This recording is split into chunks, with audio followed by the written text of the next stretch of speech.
दूसरा विवाह हुआ जामवंत जी की पुत्री जामवती जी के साथ। कैसे हुआ? एक महाराज थे,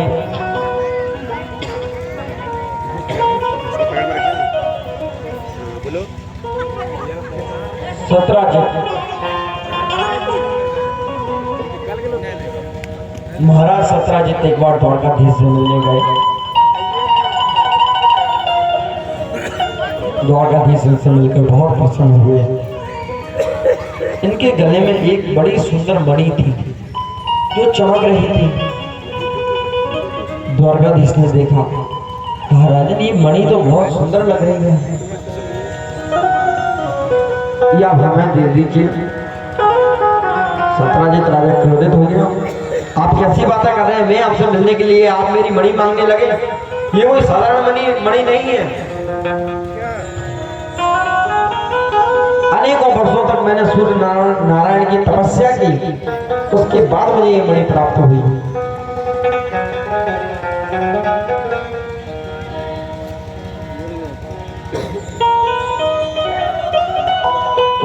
मणि की विशेषता है, जब भी मैं इस मणि की पूजा करता हूँ 8 हार सोना देती है।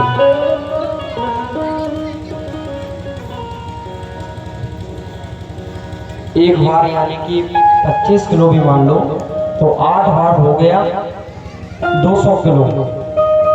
2 कुंटल सोना, 200 किलो सोना प्रतिदिन देती थी वो मणि पूजा करने पर।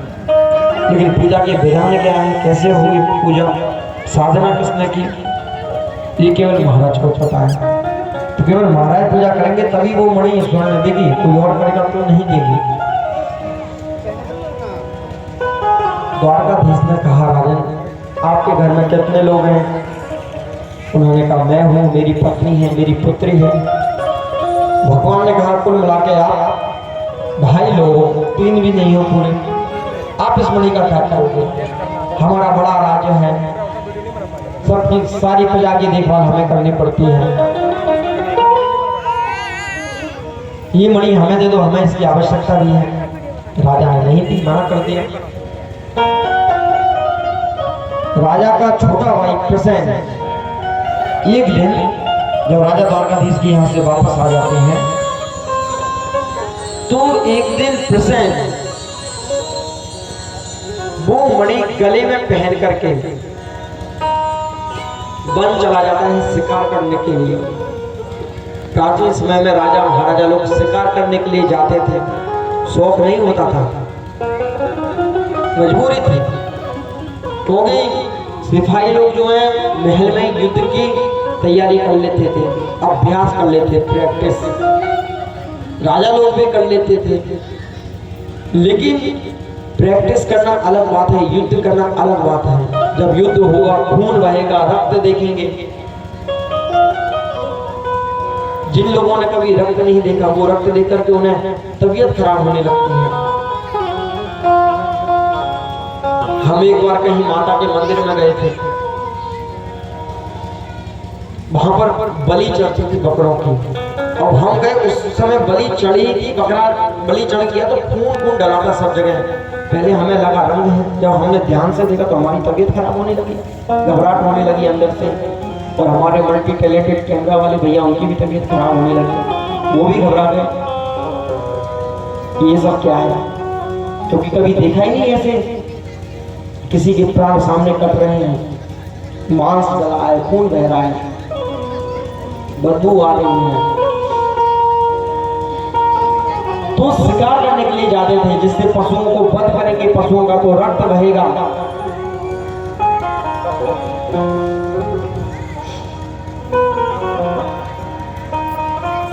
प्रसेन मणि धारण करके वन में गया, शिकार करने लगा। एक सिंह आया, शेर ने प्रसेन को देखा, प्रसेन के गले में मणि को देखा, मणि चमक रही थी। शेर आया, प्रसेन पर आक्रमण कर दिया, पंजा जैसे ही मारा तो शेर का हाथ बहुत बड़ा, नाखून इतने बड़े बड़े नाखून, जब प्रसेन में पड़े प्रसेन मर गया एक ही बार। शेर ने मणि मुंह में दबाई, अब मन में सोच रहा दिखने में तो अच्छी लग रही है, चमक भी रही है, लेकिन खाने में तो अच्छी है नहीं। अब शेर मुंह में दबा करके ले जा ही रहा था, इतने में जामवंत जी आ गए जो भगवान श्री राम की सेना में थे।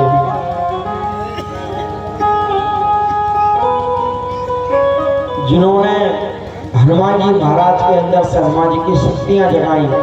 कहीं दीक्षपति सुन हनुमाना, का चुप साध रहु बलवाना, पवन तने पल पवन समाना, बुद्धि विवेक विज्ञान निदाना।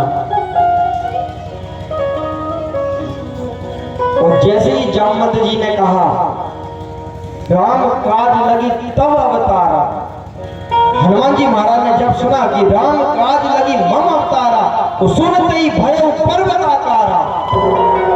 हनुमान जी ने जब सुना कि मेरा जन्म प्रभु श्री राम के कार्यों को पूर्ण करने के लिए हुआ है, उसी समय पर्वत के समान आकार ले लिया। वही जामवंत जी, उन्होंने देखा शेर जा रहा है, इसके मुंह में कुछ है चमकीला चमकीला, अरे ये तो मेरी पुत्री के लिए खिलौना हो जाएगा। आए शेर पर आक्रमण कर दिया और शेर को मार दिया। बहुत बलशाली थे, शेर को मार दिया, मणि ले गए अपनी गुफा में ले जाकर के अपनी पुत्री को दे दी, लो पुत्री तुम्हारे लिए खिलौना। अब जो मणि नित्य प्रति 2 बंडल सोना देती है उसे खिलौना बना करके खेल रहे हैं।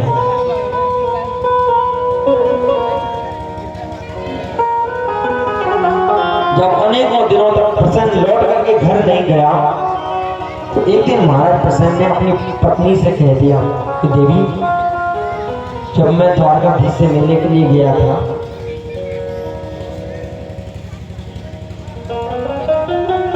उन्होंने मुझसे ये मणि मांगी थी, मैंने मणि देने से इनकार कर दिया, मना कर दिया। प्रसन्न वही मणि धारण करके शिकार करने गया और लौट करके नहीं आया। ऐसा तो नहीं कि उस मणि के कारण द्वारकाधीश ने मेरे भाई का वध करा दिया हो। यहाँ पर मारपीट मत करो, राधे।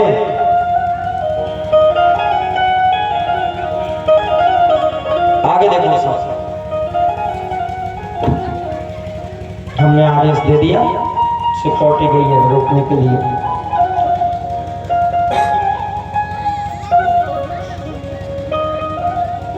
कहीं ऐसा तो नहीं कि उस मणि के लोभ में द्वारकाधीश ने मेरे भाई प्रसन्न का वध करा दिया हो। हो भी सकता है, नहीं भी हो सकता है, हमारे पास इस बात का कोई प्रमाण नहीं है, तो ये बात किसी को कहना नहीं। पति ने कहा ठीक है, नहीं कहूंगी।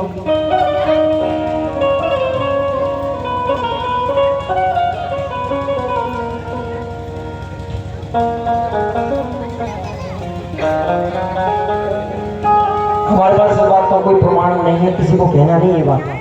पत्नी ने कहा ठीक है, नहीं कहूंगी। कुछ दिन पत्नी ने बात अपने मन में रखी। और महिलाएं कोई भी बात ज्यादा दिन तक अपने मन में रख नहीं सकती, मन में रखेंगी बेचैनी सी होती रहती है, किससे कहूं किससे कहूं। और बहुत भोली भी होती है।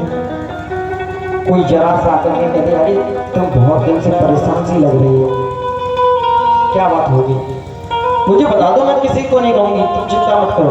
बताने से ना मन हल्का हो जाता है।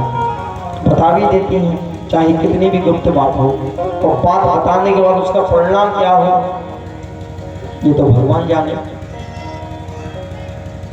कुछ दिनों तक महाराज प्रसन्न, महाराज सत्यजित की पत्नी ने बात अपने मन में रखी। एक दिन अपनी सहेली से कह दी, ये तुम्हें पता है मेरी देवर का वध किसने कराया?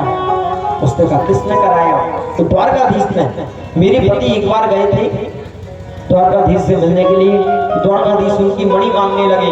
जब इन्होंने मना किया तो झगड़ने लगे, और वही मणि पहन करके मेरा देवर शिकार करने के लिए गया और लौट करके नहीं आया। उस मणि के लोग में मेरे देवर का वध करा दिया उन्होंने। हे भगवान, मैंने तुम्हें बता दी, तुम किसी को नहीं बताना। उनकी सहेली है, ठीक है नहीं बताऊंगी, मुझे क्या करना। कुछ दिन तक उसने भी मन में रखा, फिर उसने अपनी सहेली को बता दिया, उसने मन में रखा, उसने अपनी सहेली को बता दिया। ऐसे ही कानों में बात द्वारकाधीश के कान में पहुंची। द्वारकाधीश अपने महल के प्रमुख लोगों को, मंत्री, महामंत्री, सेनापति इत्यादियों को लेकर के प्रसन्न को ढूंढने निकले। वन में जाकर के देखा प्रसन्न मरा हुआ पड़ा है, मणि नहीं है, शेर के पंजों का निशान है।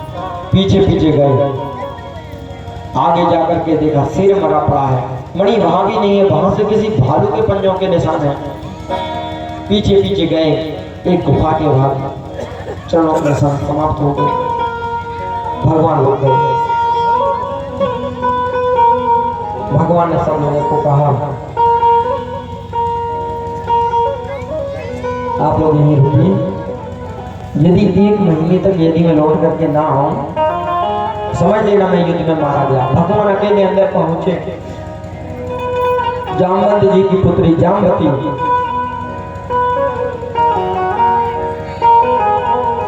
मणि से खेल रही थी। भगवान ने अंदर जाकर के देखा कि जामवती जी भालू की पुत्री मणि से खेल रही है। मणि मांगने लगे, अरे ये मणि हमें दे दो, लाओ ये मणि दो हमको। बेटी घबरा गई, पिताजी जल्दी आइए, देखिए कौन आ गया है हमारे घर में, मुझसे मणि छीन रहा है, जल्दी आइए। जामवंत जी महाराज कोर्ट में हाथ में गदा लेकर के आए, प्रभु पर प्रहार कर दिया मारने के लिए। और भगवान और जामवंत जी का अनेकों दिनों तक युद्ध चला। कभी जामवंत जी भगवान को मारे, कभी भगवान जामवंत जी को मारे, कभी वो इन्हें उड़ा करके पटके, कभी ये उन्हें उड़ा करके पटके। और एक दिन भगवान श्री कृष्ण ने जामवंत जी की ऐसी पिटाई लगाई, रोम रोम दर्द करने लगा।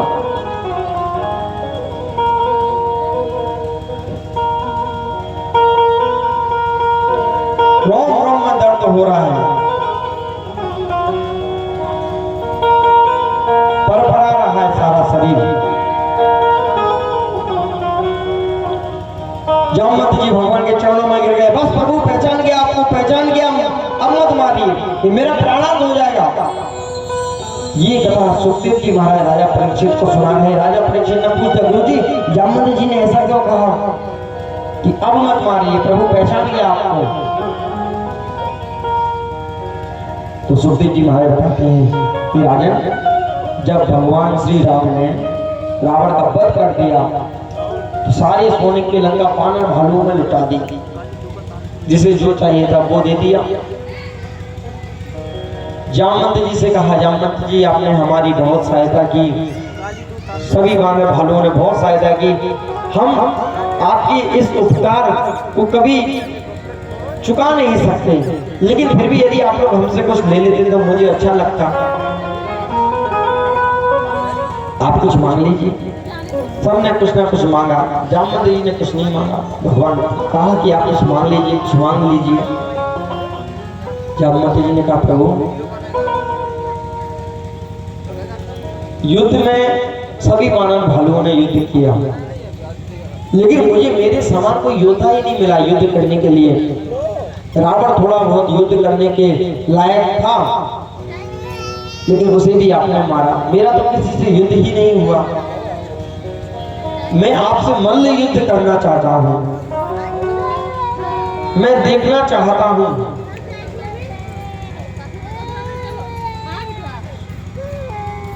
कि जिन भगवान ने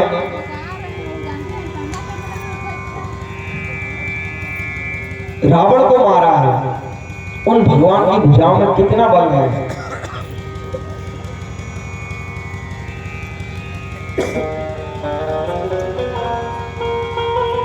जब भगवान ने ये सुना, मुस्कुराने लगे प्रभु।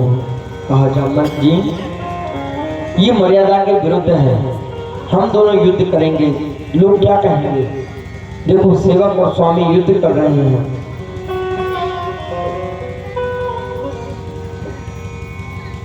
आप एक काम करिए, एक युग की प्रतीक्षा करिए।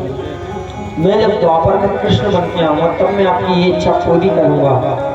वही प्रभु श्री राम कृष्ण बन के आए द्वापर में और जामवंत जी से युद्ध किया।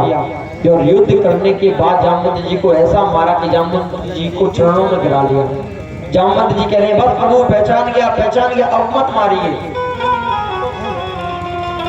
भगवान प्रसन्न हुए। भगवान का, जामवंत जी बड़ा समय लग गया आपको पहचानने में।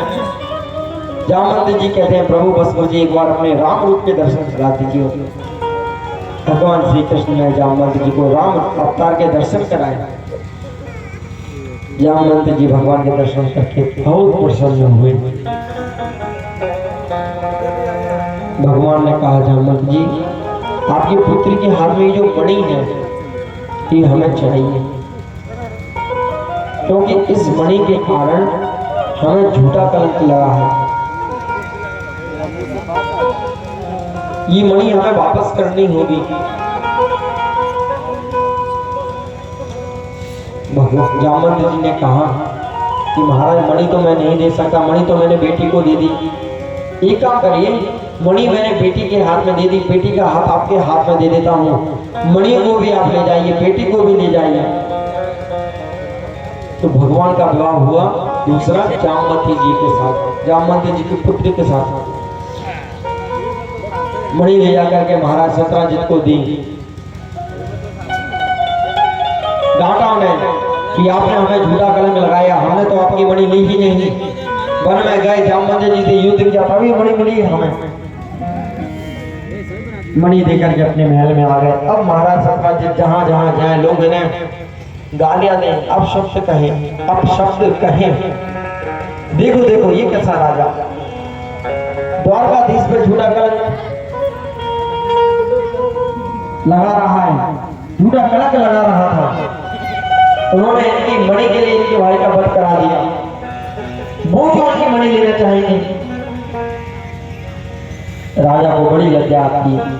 राजा ने मैंने विचार किया, यदि मैं इनसे कोई संबंध बना लूंगा तो संसारिक लोग मुझे कुछ नहीं कहेंगे। तो महाराज सताजित ने अपनी पुत्री सत्यभामा का विवाह भगवान श्री कृष्ण से करा दिया और दहेज स्वरूप वो मणि दे दी। भगवान ने मणि देखी, मन में सोचने लगे मणि मिलेगी, इसकी पूजा करनी पड़ेगी। पूजा कौन करेगा? तो भगवान ने कहा कि राजा ये मणि आप ले जाओ, लेकिन इसमें से जो नित्य प्रति स्वर्ण निकले इसकी पूजा के पश्चात वो हमारे राजकोष में जमा कराते रहेंगे। भगवान ने मन में सोचा यदि हम मणि ले लेंगे तो लोग ये कहेंगे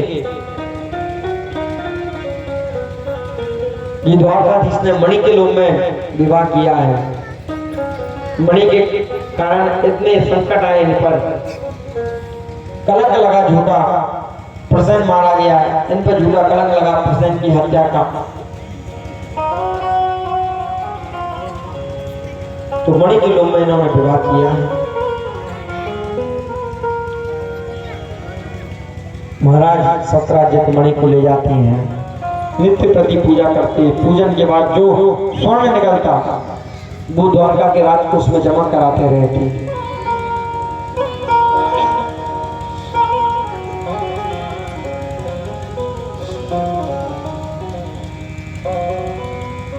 समय बीतता है और संसारिक लोग तो कुछ ना कुछ कहते ही रहते हैं। एक बार भगवान शंकर माता पार्वती के साथ जा रहे थे, नंदी पर बैठ करके लोगों ने देखा, लोग देख करके कहने लगे देखो कैसे लोग हैं, बेचारा नंदी, दोनों पति पत्नी इसके ऊपर बैठे हैं। भगवान शंकर को थोड़ा संकोच लगा। भगवान शंकर नंदी से उतर गए, माता पार्वती को बैठा ले रहे हैं। शंकर पैदल पैदल चल रहे हैं, माता पार्वती नंदी पर बैठ करके आ रहे हैं।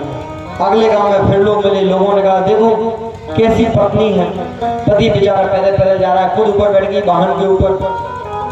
तो माता पार्वती ने कहा प्रभु आप इस पर बैठ जाइए, मैं पैदल चलती हूँ।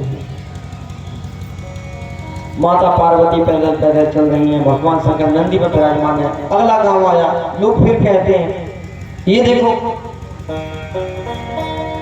कैसा पति है, पत्नी पैदल पैदल चल रही है, खुद आराम से बैठ करके जा रहा है। भगवान शंकर को बड़ा अजीब लगा, दोनों नीचे उतर गए नंदी से, दोनों पैदल पैदल चलने लगे।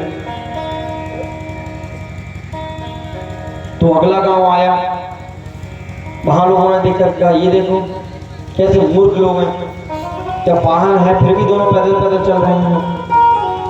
तो संसार का तो काम ही कहना है, कुछ तो लोग कहेंगे, लोगों का काम है कहना। छोड़ो बेकार की बातें, कहीं बीत ना जाए रहना। भगवान के 8 विवाह अलग अलग हुए और 16,100 विवाह भगवान के एक साथ हुए।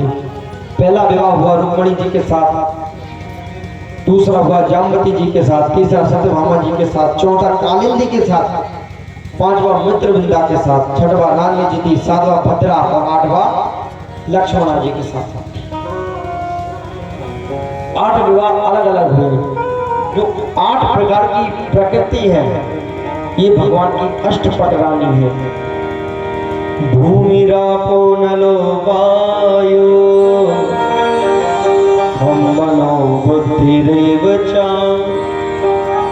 अहंकार इति यान्ति विम्ना प्रकृतिरिष्ट च। 16,100 विवाह कहाँ हुए?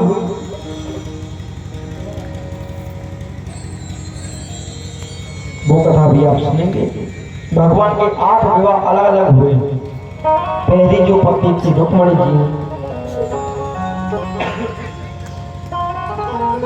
इनकी गर्भ से प्रथम पुत्र का जन्म हुआ। एक राजा था सम्रासुर नाम का। इसको ज्योतिषाचार्यों ने बताया कि द्वारकाधीश का जो प्रथम पुत्र होगा वही तुम्हारा काल होगा, तुम्हें मारेगा। ये इस इंतजार में कि कब द्वारकाधीश का विवाह होगा, उनका पुत्र होगा। प्रथम पुत्र के जन्म का समाचार जब इसे मालूम चला, ये आया। भगवान की द्वारका की रक्षा में सुदर्शन चक्र रहते हैं, जो 1 मिनट में लगभग 108 परिक्रमा द्वारका की देती है। 1 मिनट में 108 यानी कि 1 सेकंड में लगभग 2 बार, इतना मान लीजिए। तो 1 सेकंड में 2 बार पूरे नगर का चक्कर जो लगा रहा है, उस आधे सेकंड के मध्य में सम्राट आया, भगवान के पुत्र को ढूंढा, हरण करके ले गया, किसी को मालूम नहीं चला। अब सोचिए कितनी जल्दी में आया, कितनी फुर्ती थी उसके अंदर। आधे सेकंड के अंदर नगर में प्रवेश कर लिया और भगवान के पुत्र को ढूंढ भी लिया अनेकों महलों के बीच, और पुत्र का हरण भी करके ले गया। कोई नहीं देख पाया। अब जो उत्सव मन रहा था पुत्र का, सब लोगों को मालूम चला पुत्र का हरण हो गया, पुत्र का हरण हो गया। सब लोग दुखी हो गए, तो सब बंद हो गया। समुद्र के ऊपर से सम्रासुर जा रहा था अपने विमान में बैठ करके, उसने ऊपर से पुत्र नीचे फेंक दिया समुद्र में। और समुद्र में एक तिमिंगल नाम की मछली ऊपर मुंह खोल के सांस ले रही थी। सीधा पुत्र आया और मछली के पेट में। तिमिंगल मछली इतनी बड़ी होती है जैसे 2 हाथी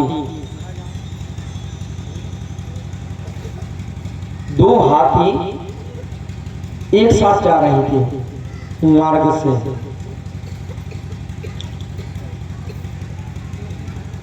कान पूरा लगा जाओ। 2 हाथी एक साथ मार्ग से जा रहे थे। एक तिमिंगल नाम का पक्षी आया उड़ते हुए और दोनों हाथियों को अपने पंजों में दबाया और उड़ गया।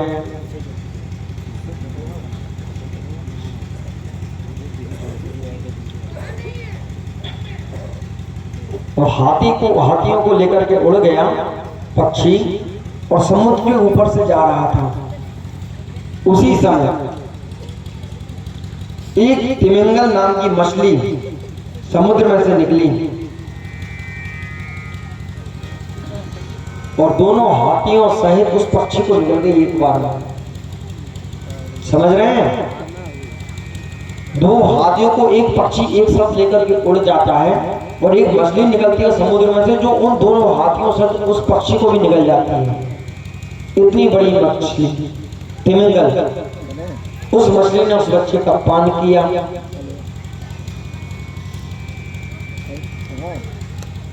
मछली को मछुआरे में पकड़ा,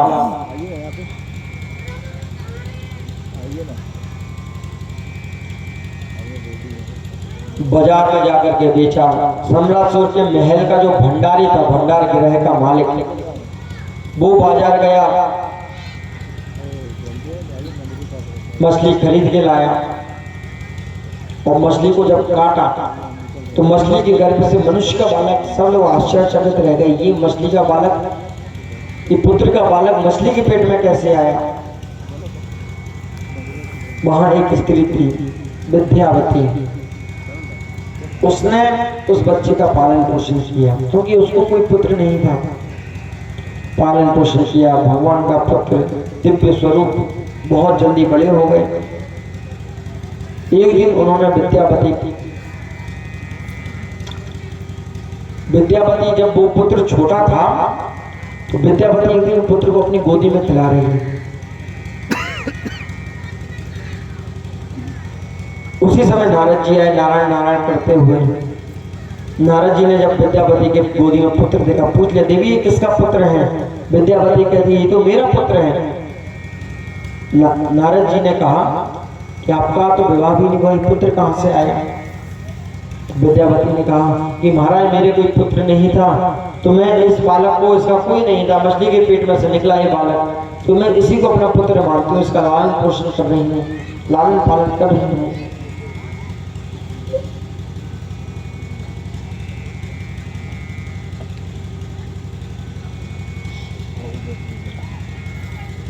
अब नारद जी ने कहा देवी ये तुम्हारा पुत्र नहीं है, याद करो तुम पूर्व जन्म में रति थी और ये तुम्हारा पति कामदेव था।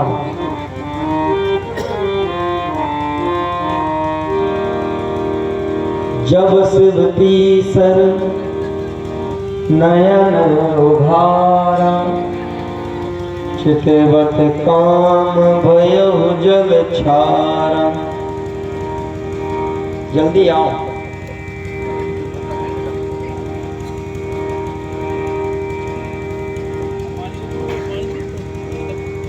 कहाँ रहते एक साथ? इसके देवी स्मरण करो, पूर्व जन्म में तुम रति थी, ये तुम्हारे पति कामदेव थे। देवताओं के कहने पर तुम्हारे पति ने भगवान शंकर की समाधि में विघ्न डाला और भगवान शंकर ने तुम्हारे पति को जला करके भस्म कर दिया। जब से सर नयन उभारा, चितवत काम भयउ जल छारा। और तुम्हारा पति जल करके भस्म हो गया, तुम रोने लगी। कहा महादेव से कि महादेव हमने तो ये देवताओं के कहने पर किया, कार्य देवताओं का बन रहा है, सजा हमें मिल रही है, ऐसा क्यों? हमें दंड क्यों मिल रहा है? तब महादेव ने आशीर्वाद दिया कि तुम्हारा पति लोगों के चित्त में वास करेगा, मन में वास करेगा। तो तुमने कहा नहीं, मुझे तो मेरा पति शरीर के साथ चाहिए। तब भगवान शंकर ने आशीर्वाद दिया था, कृष्ण तनय पति हो यही तोरा, वचन अन्यथा जाए न मोरा। फोन मत चलाओ, कथा सुनो। पलट भगवान शंकर ने आशीर्वाद दिया था कि कृष्ण, भगवान श्री कृष्ण जब द्वापर युग में विवाह करेंगे तो उनका जो सर्वप्रथम पुत्र होगा वही आपका पति होगा। ये वही आपका पति है। तुम पूर्व जन्म में रति थी, ये तुम्हारा पति कामदेव, इस समय ये प्रद्युम्न है, भगवान के पुत्र, भगवान श्री कृष्ण के पुत्र, यही आपके पूर्व जन्म के पति हैं। अब विद्यापति इतनी प्रसन्न अपने पति को गोदी में खिलाते रहे, अरे जय हो मेरे पतिदेव, जय हो मेरे पतिदेव, कब बड़े हो? भगवान के पुत्र बहुत जल्दी बड़े हो गए। एक दिन उन्होंने विद्यापति का भाव बढ़ता हुआ देखा।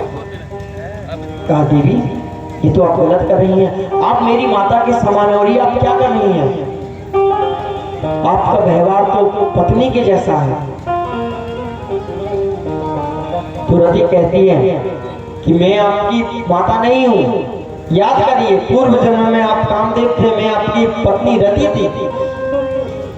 सम्रासुर आपका हरण करके लाया, समुद्र में फेंक दिया, तिमिंगल मछली ने आपका पान किया और मछली को मछुआरे ने पकड़ा, मछुआरे ने मछली को बाजार में जाकर के बेचा और भंडार गृह का जो भंडारी है वो मछली को खरीद करके लाया। जब उसे काटा गया तो आप मछली के पेट में से निकले, मैंने केवल आपका पालन पोषण किया है। अनेकों विद्याएं प्रद्युम्न जी को सिखाई, शस्त्र कला, शास्त्र कला, मायावी विद्याएं। प्रद्युम्न जी हाथ में तलवार लेकर के पहुंच गए सम्रासुर के महल के बाहर। सम्रासुर बाहर निकल महल से, मुझे मेरे घर से उठा करके लाया, समुद्र में फेंका मारने के लिए, निकल बाहर। और युद्ध हो गया दोनों में और प्रद्युम्न जी ने सम्रासुर का पद कर दिया युद्ध में। जिसके यहाँ लालन पालन हुआ, जिसके यहाँ पले बड़े हुए, अंत में उसी को मार दिया।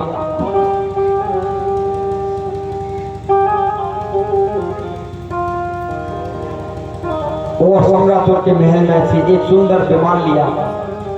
मंत्रों की शक्ति से विमान उड़ते थे।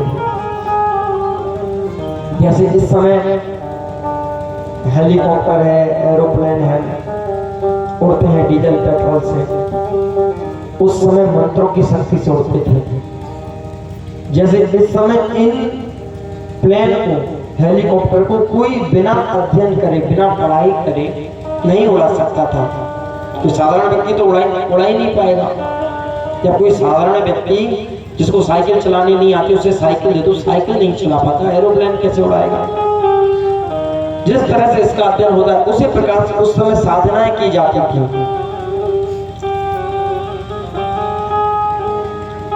और जिसको सिद्धि होती थी केवल वही विमानों को उड़ा सकता था। प्रद्युम्न जी ने सुंदर विमान लिया, विद्यावती को साथ में लिया और सम्रासुर के महल जोड़ करके द्वारका में आए। द्वारका में जब प्रद्युम्न जी आए, सभी द्वारका वासियों ने देखा, आपस में चर्चा करने लगे। अरे कोई बिल्कुल महाराज श्री कृष्ण जैसा आया, बिल्कुल महाराज श्री कृष्ण जैसा आया, द्वारकाधीश जैसा आया, कोई बिल्कुल द्वारका में। सब लोग देखने आने लगे कि ऐसा कौन आ गया द्वारका में जो बिल्कुल द्वारकाधीश जैसा लगता है। भगवान श्री कृष्ण भी आए, रुक्मणी माता भी आई।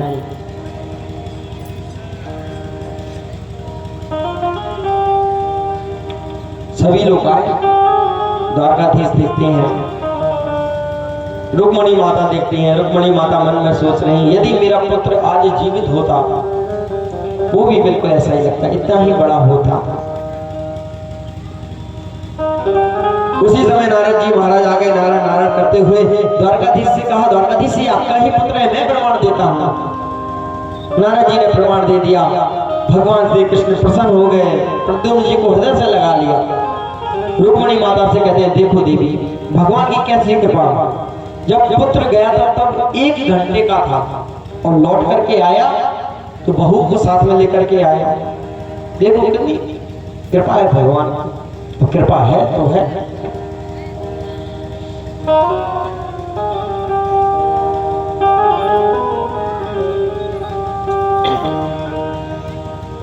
एक राजा था भौमासुर नाम का।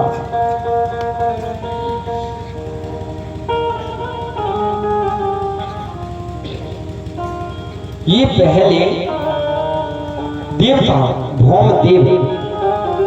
भगवान नारायण जब नरसिंह अवतार में प्रकट हुए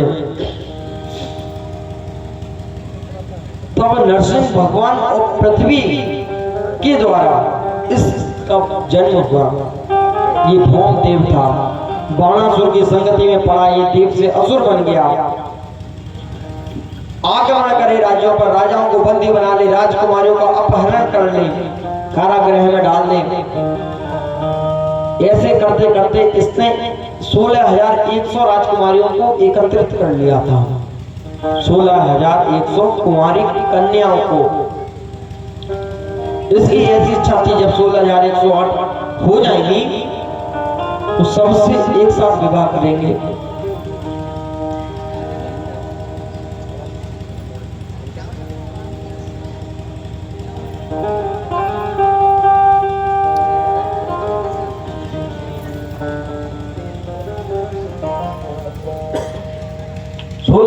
राजकुमारियां इसके पास एकत्रित हैं।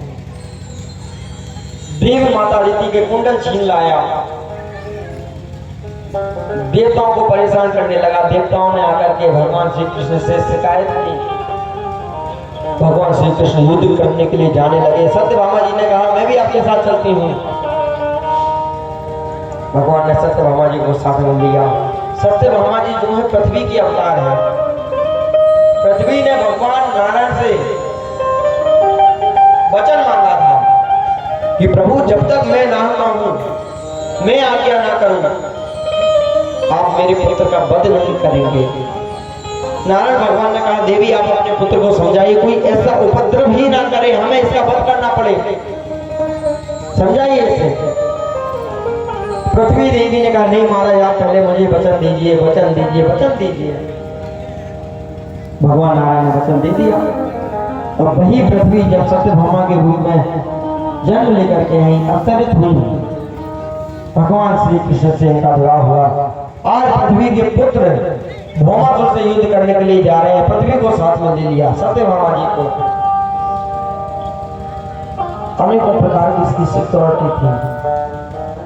भगवान ने सबको तोड़ा, मुरार नाम के दैत्य का वध किया और भगवान का नाम मुरारी हो गया। बोली मुरारी भगवान की जय। भौमासुर से युद्ध होने लगा।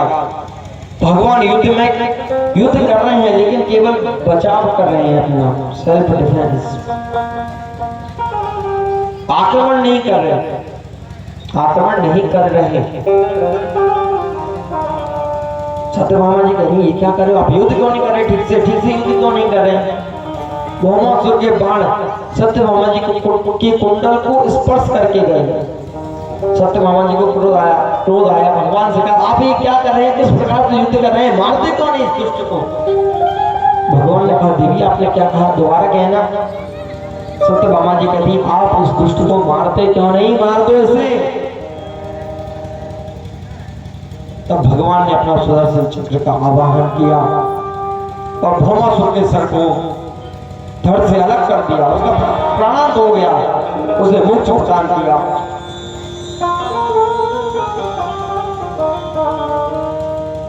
अनेकों राजा जो उसके बंधन में बंदी गृह में रहते थे, उन सबको बंधन से मुक्त किया। सभी राजकुमारियों के बंधन से मुक्त किया।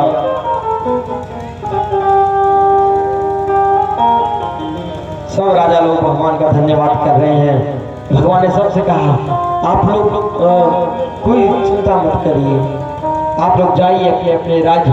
जब हमारे भैया युधिष्ठिर जी राजसूय यज्ञ करें, तब आप सब लोग आना, एक में सम्मिलित होना। सभी राजा लोग भगवान को प्रणाम करते हैं। देखिए 16,100 राजा, जिनको एक दैत्य ने बंदी बना लिया, सबको हराया, एक एक से बंदी बना लिया। और भगवान श्री कृष्ण ने उस दैत्य का वध कर दिया। तो भगवान इन सबसे बलशाली हुए, सबने भगवान की शरणागति स्वीकार की, पर ना उस दैत्य के बंदी गृह में थे। तो सारे राजाओं को तो भगवान ने ही शरणागति दे दी। और भगवान दृष्टि जी की तरफ से यज्ञ में तो सब राजा पहले से ही सरेंडर हैं, सब शरण में हैं। बड़ी आसानी से उनका राजसूय यज्ञ हो गया।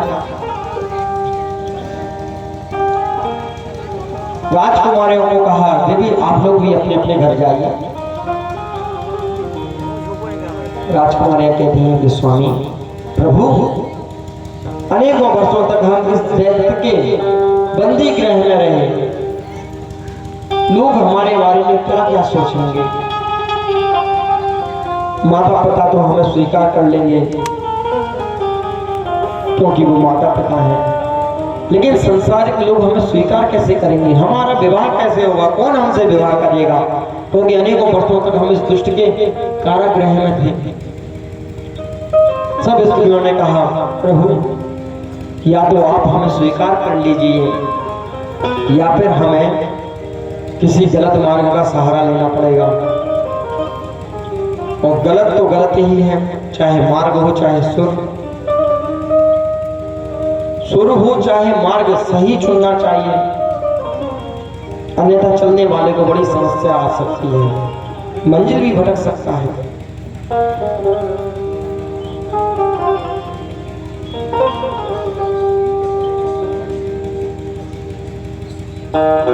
भगवान ने सभी 16,100 राजकुमारियों से एक साथ विवाह कर लिया। भगवान ने 16,100 रूप धारण किए और सबसे एक ही समय पर एक ही साथ विवाह कर लिया। भगवान के विवाह हो गए 16,108। सभी राजकुमारियों के लिए भगवान ने अलग अलग महल बनाए, सभी रानियों के लिए। और भगवान के जब पुत्र हुए तो सभी रानियों के गर्भ से 10-10 बेटा और एक बेटी हुई। फिर उनके 10-10 बेटा, एक बेटी, फिर उनकी भी 10-10 बेटा, एक बेटी। ऐसे करते करते 56 करोड़ यदुवंशी भगवान के स्वयं के परिवार के हुए। बहुत बड़ा परिवार भगवान का। किसी की ऐसी सामर्थ्य नहीं कि भगवान को पत्र लिख दे कि आप अपने सब परिवार सहित आना। जैसे अब शादियां प्रारंभ होंगी, सबके यहाँ कार्ड आएंगे, सब परिवार आना, या फिर माननीय